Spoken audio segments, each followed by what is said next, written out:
North to south, coast to coast, around the world. This is the Wells Report. Greetings. My name is John David Wells. We bring you the news. We analyze the news for fact and bias. After we do that, we make commentary. That commentary is not the news. That commentary is my opinion, just as valuable as yours, which leads us to debate.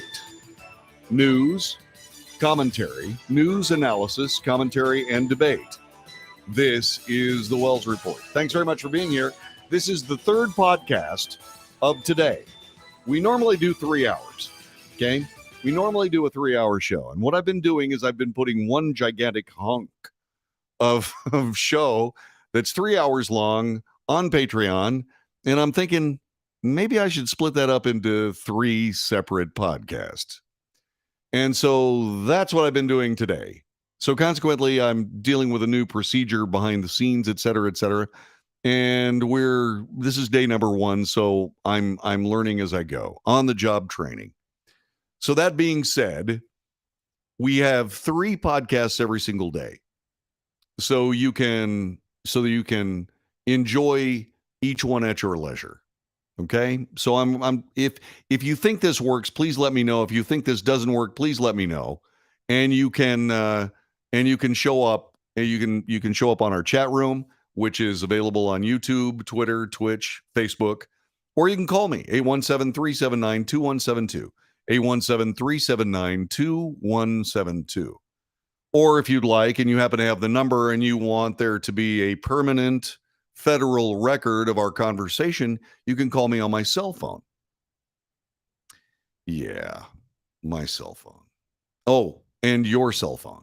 As a matter of fact, they'll get 2 recordings, the one from your cell phone and the one from my cell phone.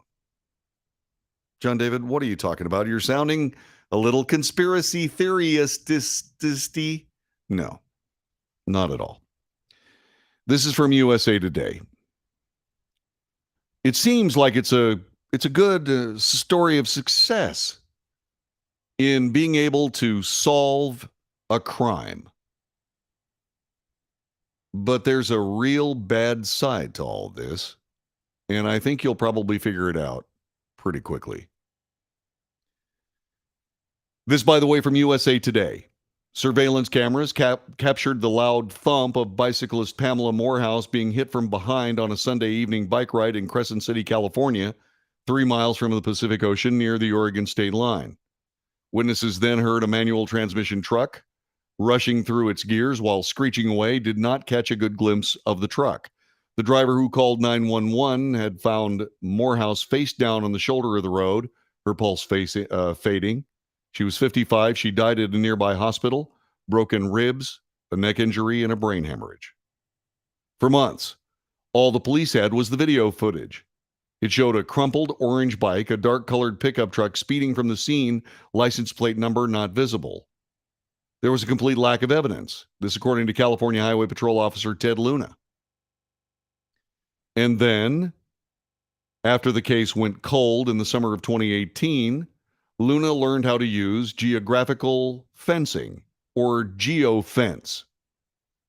Cutting-edge technology tapped by police to create a virtual corral around potential witnesses and suspects. Luna was able to file a warrant in court for Google to search its vast data files for which mobile devices crossed through the Del Norte County intersection around the time Morehouse was struck. That new evidence provided a critical break. It led them to a suspect who was arrested and faces a felony hit-and-run trial later this year. We went from 0 to 100 pretty fast on what we got back from Google. Without the geofence, this would have remained a cold case. Yeah. And so now what we have is this supposed victory by police in finding someone who hit a woman and killed her and then ran away. I suppose in a vacuum, that's fine. I suppose there's not really a problem, except for this. Your phone is the device that they're tracking. It's happening all the time. There are records of where you go, everywhere you go, anywhere you go. Now, make no mistake, if you got your cell phone and you run over a bicyclist in California or anywhere else, and you try to run and hide, I think you should get caught. But you know what? It's not quite that simple, is it? You see, if you take your cell phone to a Trump rally, for example, all they have to do is get a warrant, and we know how the DOJ is able to get warrants these days. I mean, just ask Mike Lindell. He had his cell phone in his pocket and went to Hardee's. And strangely enough, the FBI, 3 cars, the FBI, able to find him at this Hardee's. Why? Well, because he was being zeroed in on but with his cell phone. They know his number. They know your number. They know my number. Where is this guy? Well, he's currently stationary, blah, blah, blah, blah, blah. He's in this vicinity, and so they closed in on him and then surrounded him in a Hardee's parking lot and took his phone.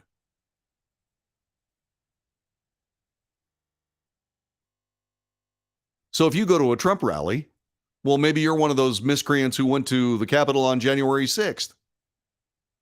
Maybe we should check you out. Oh, and while we're at it, let's see what else is on your phone. You know what this is called? It's called unwarranted surveillance. That's what this is called. But we're attempting to make it okay. By golly, this is okay because this woman was hit by a pickup truck and she was killed. But we were able to chase him down because your cell phone is a police informant. Well, but if you don't do anything wrong, you've got nothing to worry about. Well, it depends on who's defining what you've done that's wrong.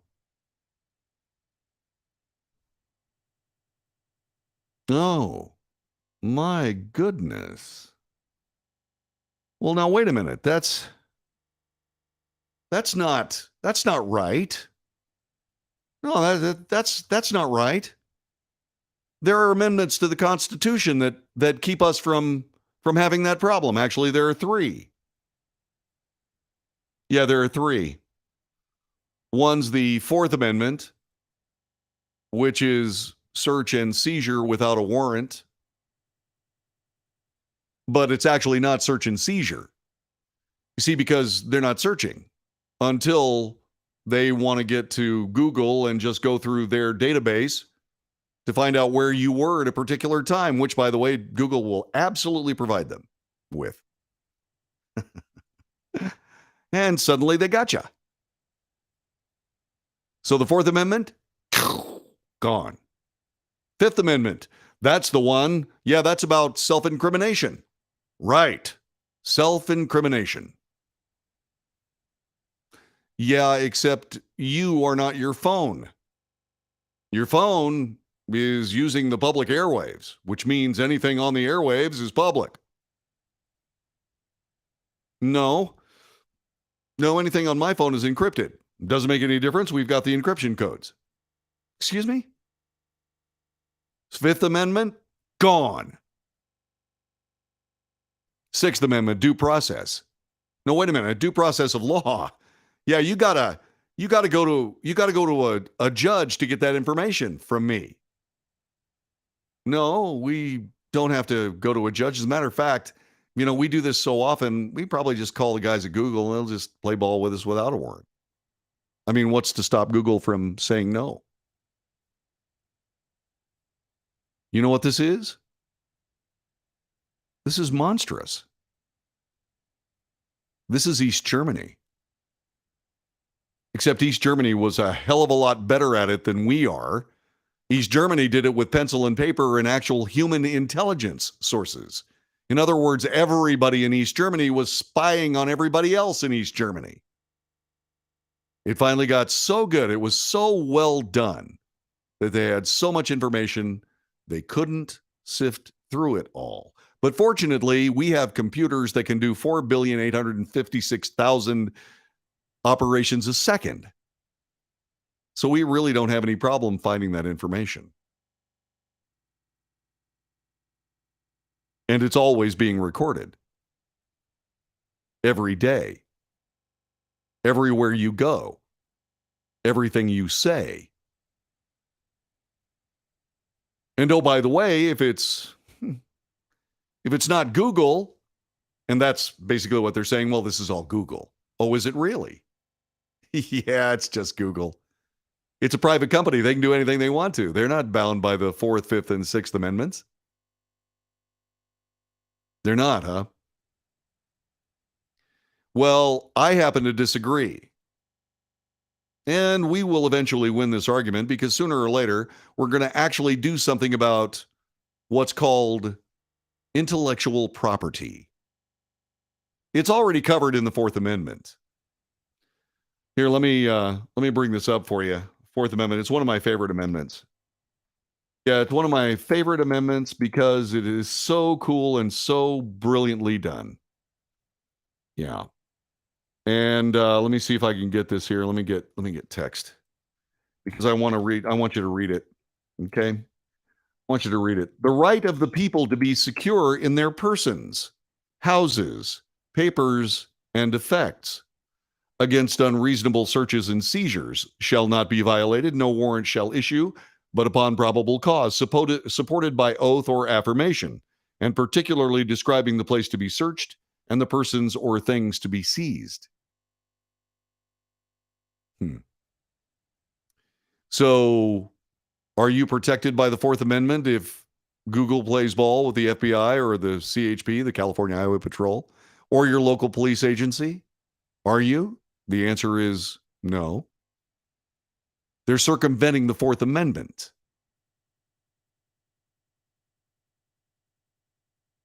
And once again, as we have seen, why, if you're a conservative 501c3, the IRS will argue with you. If you're a Trump supporter and you have enough money to be on television and actually develop information regarding, oh, I don't know, what you consider to be difficulties with the 2020 election, well, the FBI is going to come and take your phone. If you happen to be a presidential advisor, they're going to arrest you at 5 o'clock in the morning. What I want to know is this: are you okay with your cell phone being a police informant? Yes or no? And why? Are you okay with your cell phone being a police informant? Yes or no? And why? Give us a call, 817-379-2172, or reach us on chat at Twitter, Twitch, YouTube, and Facebook. Back in a moment.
This is the Wells Report. My name is John David Wells. This in a USA Today article. Police investigating crimes increasingly searching and seizing digital evidence.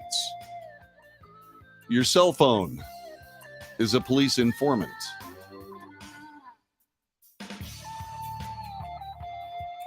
And it's working for them right now.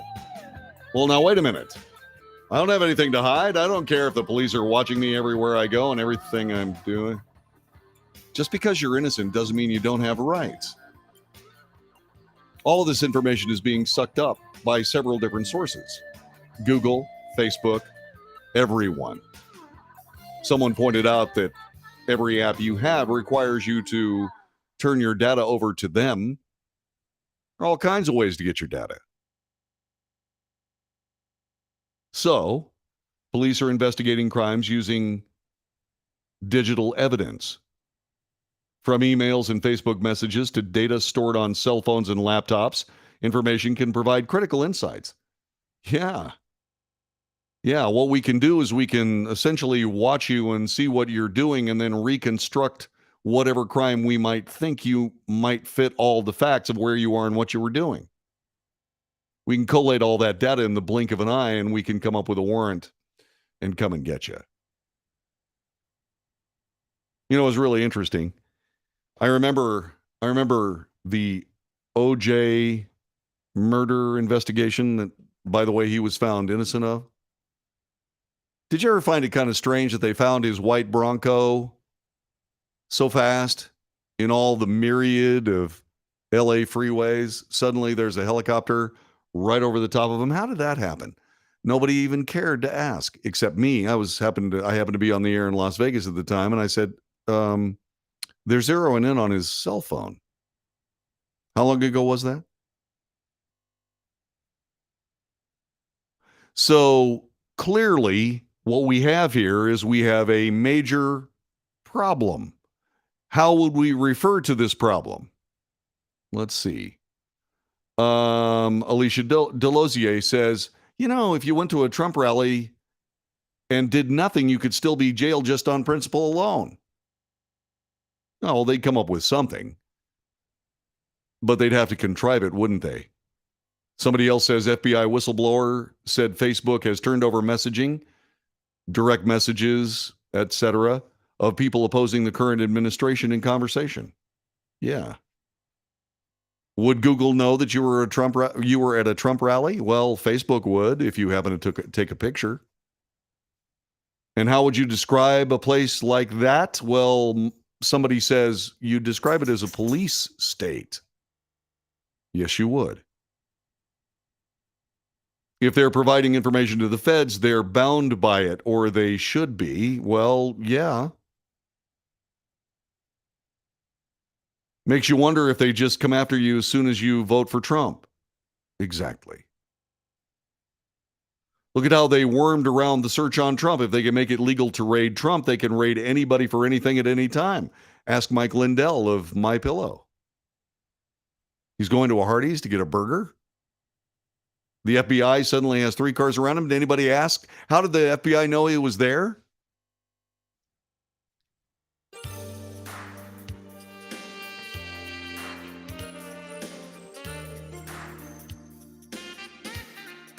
Well, here is one of them. This Democrat will not be voting for any Democrat until my party gets new leadership and remembers that there are millions of other moderate Democrats out here. My party used to be the party of the people. Now it is the party of the very few. Yep. Digital 1984. Exactly. FBI, DOJ. They're watching you everywhere you go. One last question. If the Department of Justice and the FBI, or more colloquially known as the secret police, are watching you everywhere you go, are you still living in the United States of America with the Constitution and Bill of Rights? This is the Wells Report. Back with more in just a moment.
This is the Wells Report. Thanks very much for watching today. We bring you the news. We analyze the news for fact and bias. We point out each. I make commentary, not the news, just my opinion. And then we debate. News, analysis, commentary, debate.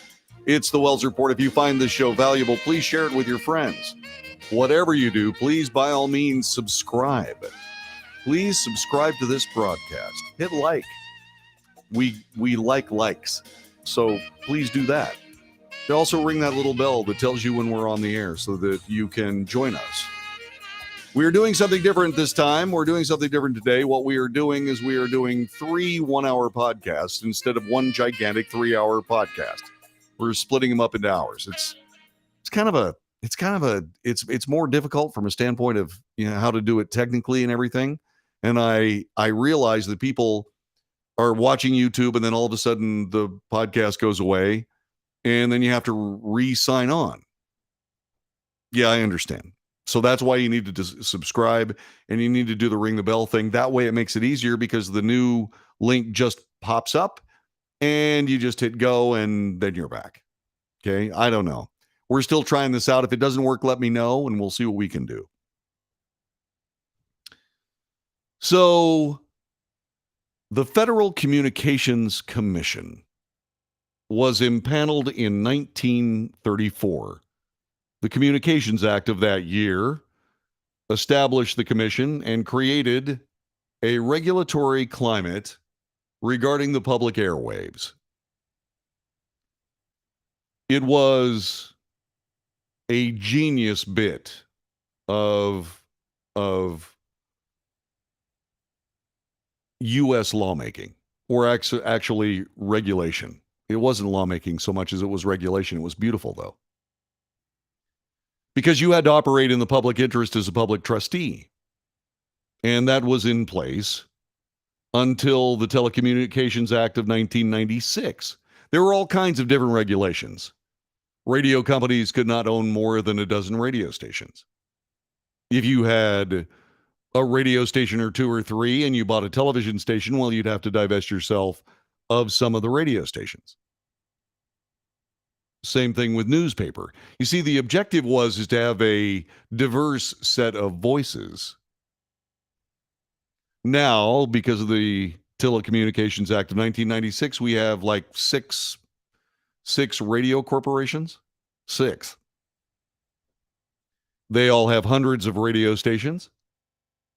And so what ends up happening is you get homogenized radio that really doesn't allow any kind of real creativity, et cetera, et cetera.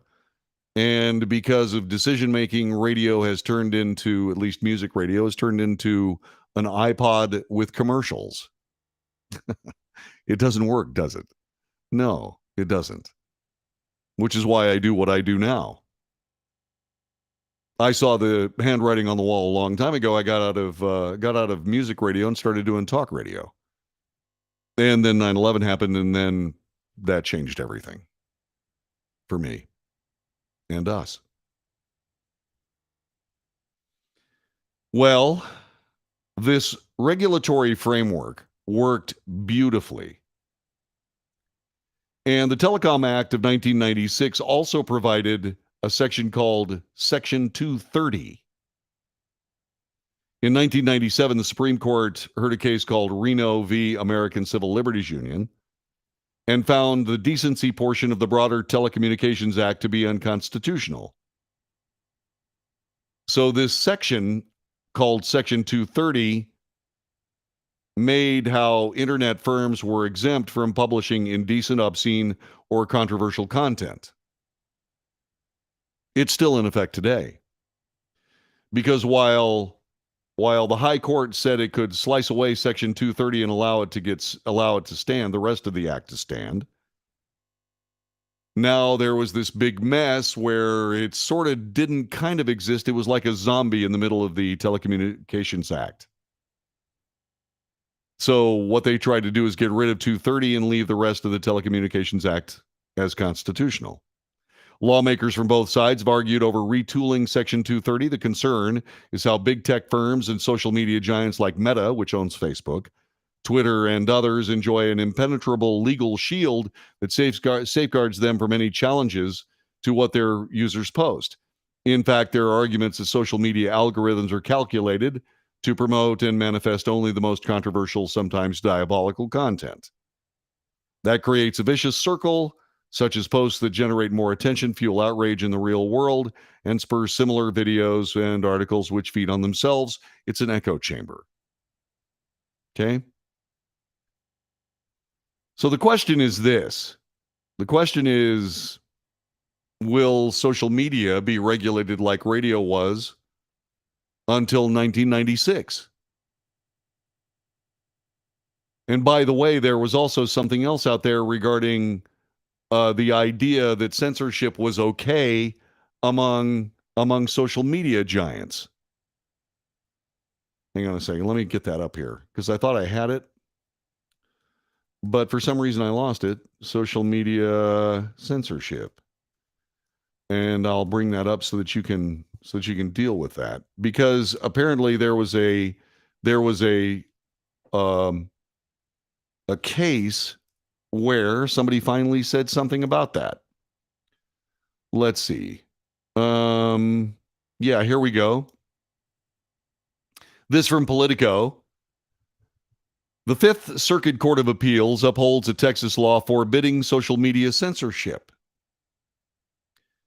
Attorney General Ken Paxton, I tried to get in touch with him today to see if I could have him talk about this, but a Texas law that bans social media companies from censoring users' viewpoints is constitutionally allowed, according to the Fifth Circuit Court of Appeals. It is a blow to Facebook, Twitter, and Google. The ruling is a win for Texas Governor Greg Abbott and Texas Attorney General Ken Paxton in their effort to combat what they call censorship of conservative viewpoints by social media companies. And there are an awful lot of people in the left who say, hey, you know what? That social media should be censored because it's misinformation. Well, according to who? Who is the truth police? Well, Facebook is. Oh, really? Well, that's also censorship. Oh. Despite the ruling, the Texas law does not immediately take effect. It will do so once the appeals court issues written instructions to the district court that had decided the case. The law, HB 20, had previously been blocked from taking effect by a May Supreme Court ruling, which was 5-4, which granted an emergency request by tech trade groups Net Choice and the Computer and Communications Industry Associates, which represents Facebook, Twitter, and Google. The trade groups allege the Texas law violates the First Amendment rights of the companies they represent. Today, we reject the idea that corporations have a freewheeling First Amendment right to censor what people say. This, according to Andrew Oldham, a Donald Trump appointee who had previously served as Greg Abbott's general counsel. In a tweet, Paxton said, I just secured a massive victory for the Constitution and free speech in federal court. Hashtag big tech cannot censor the political voices of any Texan. Good for him. Good for him. So this idea that social media companies can run amok, as we discussed in the first half hour of the Wells Report this particular hour, they're playing ball with the FBI and police agencies from one end of the country to the other to essentially turn your cell phone into a police informant. Whether they're investigating you or not, all that data is collected and just waiting for you to step into some snare set by what is increasingly a political FBI and a political DOJ. And things are getting mighty ugly, mighty fast, aren't they? Yes, they truly are. Congress is nowhere close to fine-tuning Section 230. So there's talk of perhaps developing an entirely new regulatory regime. The reason, lawmakers fear that what goes down online is so bad it could threaten national security. Well, true. I mean, think about it. The biggest threat to the Constitution and Bill of Rights of the United States is now what? Is it an overarching totalitarian government? No, it's an overarching totalitarian Google, an overarching totalitarian YouTube, an overarching totalitarian Facebook. And they have their own secret police. And they are essentially infra-governments in and of their own self. Why is that?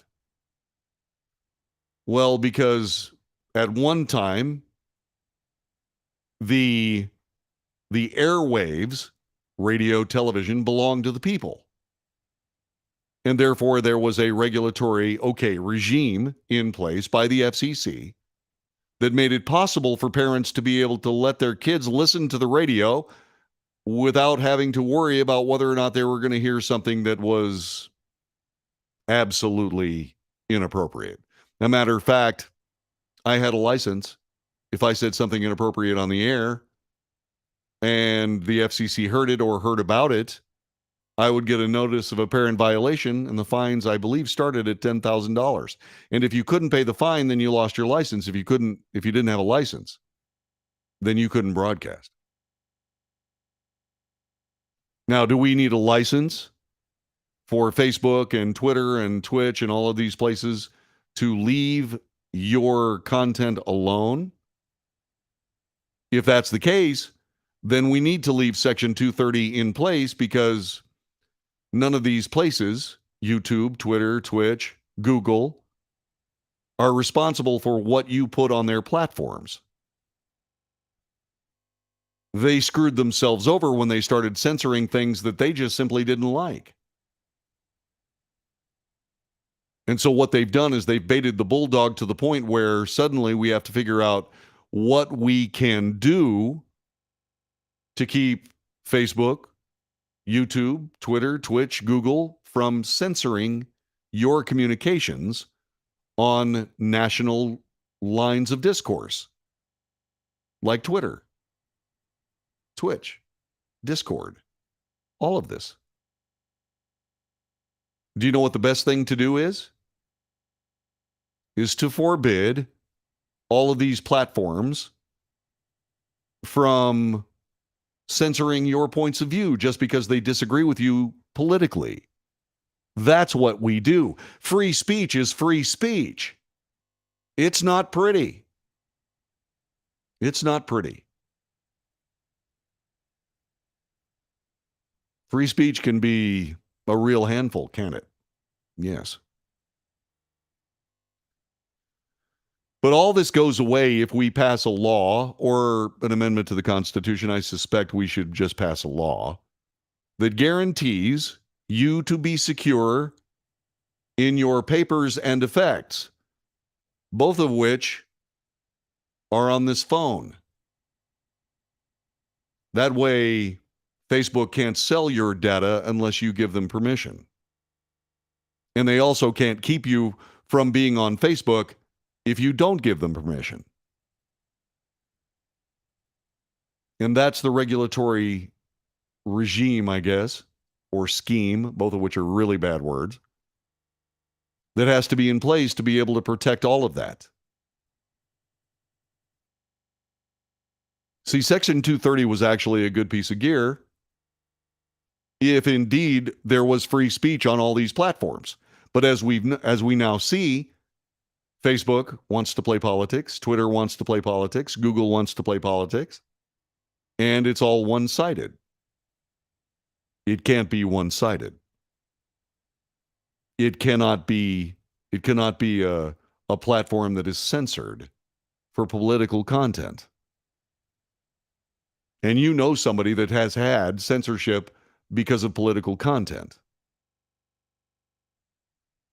All these people brag about being in Facebook jail, for example. Strangely enough, I have never been in Facebook jail. I've only gotten one small little note from YouTube. Hey, be careful about what you're saying about the 2020 election. You might have put out disinformation. And what I did was I said, excuse me, but the part that you're discussing was my opinion. Are you saying that my opinion can be disinformation? And if that's the case, why aren't you hassling Don Lemon? Just ask him. I haven't heard back from that. I suspect everything is going to be just fine. Because I've never been in Facebook jail, because Facebook is right down the road over here, and I don't really step on anybody's toes, because I'm not telling you what to think. I'm simply reporting honestly. And you can check on that if you want to. And I suggest you do, by the way. Find something that you don't think is honest, make sure you talk to me, okay? This is the Wells Report. Back with more in just a moment.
This is the Wells Report. My name is John David Wells. Our telephone number is 817-379-2172. Thanks very much for being with us today. If you find value in this show, share it with your friends.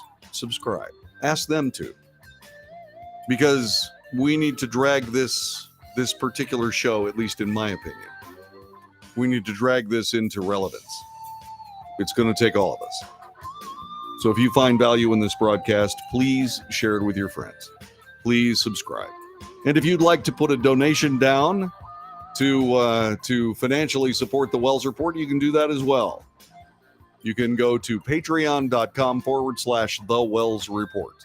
Patreon.com, patreon.com/The Wells Report. $1, $5, $10, whatever you want to do. It's perfectly fine. And I would sincerely appreciate it It'll keep this broadcast on the air, and I'd like that. I'd like to do this job. I can't do it for free forever. There have been a lot of people that have responded, and I sincerely appreciate every single one of them. God bless them. It is done. Queen Elizabeth II laid to rest today in St. George's Chapel on the grounds of Windsor Castle. It is done for us. There is a period of royal mourning that will last for the next 7 days. That will be for the royal family. The transition of power has already occurred. The Queen's eldest son, Charles Philip Arthur George Windsor, 73 years of age, is now King Charles III of the United Kingdom of Great Britain and Northern Ireland. The date for the formal coronation has not been set up yet, but it will be soon. Celebrities paid their respects. Sir Elton John, Sir Jackie Stewart. Many people came by. And it was fun to see that. It wasn't necessarily fun because it was a very solemn occasion. But like, for example, David Beckham, the soccer player, waited in line over 12 hours to see the Queen as she lay in state in Westminster Hall. It was beautiful. It was inspiring. The way the British people sent off their Queen. Millions of people lined the route to all the places she went today. 800 people were there at the committal ceremony, the service. The crown, the scepter, and the orb lay atop her coffin until the very last. And then they were removed. And that's when it got real for me. As they prepared to send Queen Elizabeth II's body to eternity in the royal vault, it was breathtaking. So the crown, the scepter, and the orb were removed and put on the altar at St. George's Chapel. And that was the final separation of the late Queen from her crown. Then the wand of office was broken by Lord Chamberlain, Lord Andrew Parker. The breaking of the wand is a tradition in a sovereign's funeral. This, according to The Independent, hasn't been seen since George VI died in 1952. The new king stood by quietly during the moments of farewell, somber, teary-eyed, as his mother's coffin was lowered into the vault. The Queen will rest with her husband, Prince Philip. That will happen during a private service for the family. British Prime Minister Liz Truss arrived, and Princess Kate, Princess Charlotte honored the Queen, along with the Queen Consort and the rest of the royal family. It was beautiful. They say billions of people watched. They also say that we in America made too much of this. Well, perhaps. But all I can say is that what we do have, is a circumstance that is the parting of perhaps the world's last great sovereign. Not so much from a standpoint that the British monarchy may be leaving us. I doubt that's going to happen. But because it's not likely that we're going to see another sovereign of Great Britain and Northern Ireland and the realm be led by a sovereign for 70 years ever again. Will the monarchy change? Yes. It always does. Will it change for the better? I suspect it will. We will see. This has been the Wells Report. Thanks very much for joining us today. I hope you enjoyed the broadcast. As I said, make sure you share it with your friends. Make sure you're subscribed. This is the news, analysis, commentary, and debate. We hope you enjoyed the broadcast.